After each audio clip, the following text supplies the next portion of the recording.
The implicit association test is a good example of that. That's the test that's being used to assess people's unconscious biases, unconscious racial biases. And so, for example, if I showed you a bunch of pictures of black people and a bunch of photographs of white people, and then I asked you to associate a good or a bad word with the black people or the white people to respond after you've seen the picture. If you are white and you saw white photos, you'd be faster at responding to the positive words. And so they've used that as evidence of racism. But part of the problem with that is that you can't distinguish it from a novelty response. So, I mean, most people in a given racial group are far more familiar with members of their racial group. And the fact that they're more likely to associate negative things with racial groups that are outside of their racial group isn't something that can be easily distinguished from just a novelty effect. But they make wide-ranging claims about the inbuilt biases in people, and also, and that's lent impetus to these movements that are racing through corporations across the United States and governmental agencies, where people are being subjected to mandatory unconscious racial bias retraining. And there's no evidence, by the way, that that works at all. In fact, the evidence that there is suggests quite the contrary. I saw this on one of your videos. You were discussing how preposterous this is on one of your videos, because one of the people that was opposing you was actually a part of something like this, right? Yeah, well, the human resources and equity people at the University of Toronto have made mandatory unconscious racism training, anti-bias training, and they've made it mandatory for their staff. And I found that absolutely appalling. First of all, it's political re-education. So when you say mandatory, like this is something that you had engaged in? No, I didn't have to, because I'm not part of the human resources staff. Okay. But the people that they're consulting with to implement these sorts of programs certainly have faculty and students in their sites. I mean, these are trial runs for much broader rolling out of exactly this sort of re-education process. What's the methodology behind it, and how's this been vetted? Oh, I don't think it's been vetted at all. Like, if you're going to, let's say you want to put into practice an educational process, what you need to do is you need to measure the initial state validly, so that your measure, so you need to use multiple measures, and all those measures need to say the same thing. So if you're going to accuse someone of racism, you need several different measures of racism, and then you have to show that across all the measures, it's like using different meters, all the meters should read the same thing.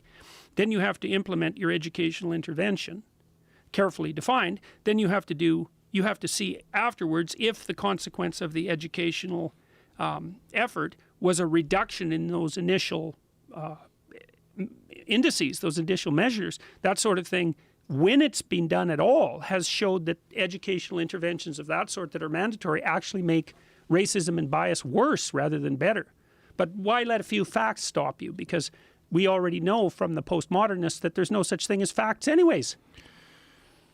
So there's... Look, in Canada, here's something. This is one of the things that really makes me proud of my country.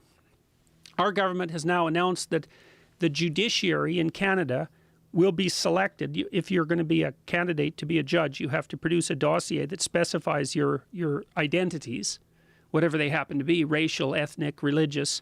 And then the committee that's going to appoint you to the judiciary has to have undergone mandatory anti-racism and bias training before they're allowed to serve on the committee.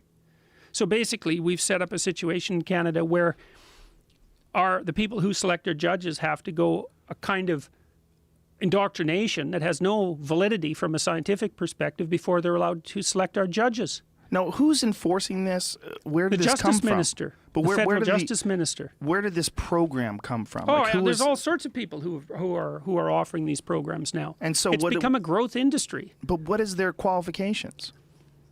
That's a good question, right? None. Qualifications. Zero. Yeah, huh? yeah. The eyebrows are raised. Yeah, well, there's no way of having qualifications for doing this sort of thing, because it's not a valid procedure. So how do they... people who claim to be qualified. So they claim to be qualified. They come to the university and they say, I have a solution. The university says, finally, just run with it. And That's they just exactly implement it, because to question anything that would absolve racism is racist. Yes, right.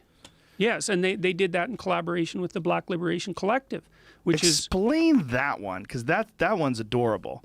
The Black Liberation Collective, isn't that the group that somehow thinks that white people are inferior because they don't have enough melanin? Yeah, so they it was don't started by it was started by a woman who said exactly that. She's a black supremacist, and she said that the reason that white people are inferior is because they don't have enough melanin in their skin, and melanin apparently is this agent. It's obviously it's a pigment, but it's apparently this agent that transforms cosmic energy into wisdom. I mean, she's completely.